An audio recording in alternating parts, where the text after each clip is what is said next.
Хаан улс дүүргийн иргэдийн төлөөлөгчдийн хурал 2015 онд ээлжит болон ээлжит бус 3 удаа тэргүүлэгч хуралдаан 26 удаа хуралдаж бүгд 97 асуудал хилэлцэж 85 тогтоол баталж хэрэгжилтэнд нь хяналт тавин ажиллажээ.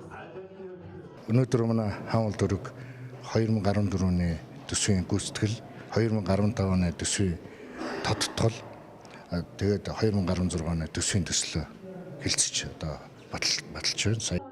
2015 оны байдлаар 5-6 дугаар хорооны нутаг дэвсгэрт хууль бусаар газар эзэмших зорилгоор байрлуулсан 46 чиглэлийг засаг даргын захирамжаар нүүлгэн шилжүүлжээ. За мөн Яарамгийн 5-6 дугаар хороонд такси үйлчилгээ эрхэлдэг иргэдийг нэгтгэн Яарамг такси бүлэг байгуулжээ. За 8 дугаар хороонд иргэдийн оролцоо хамтын зүтгэл, иргэдийн бүлгийн гүйцэтгэл, Сонсголонгийн 13, 14 дугаар гудамжныг сайжруулсан замтсуурын ажилд дэмжлэг үзүүлжээ. За мөн 35 дугаар цэцэрлэгийн газрын асуудлыг шийдвэрлсэн, 12 дугаар хороонд зорилттой бүлэг рүү чиглэсэн архитектийн хор уршиг нээлттэй хэлэлцүүлэг хийж түүний мөрөөр зарим арга хэмжээг авч хэрэгжүүлжээ.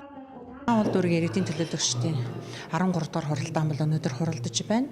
За энэ хуралдаанаар бол хаан улс дүүргийн төлөөлөгчид маань хөгжлийн хөтөлбөрүүдийг баталсан байгаа.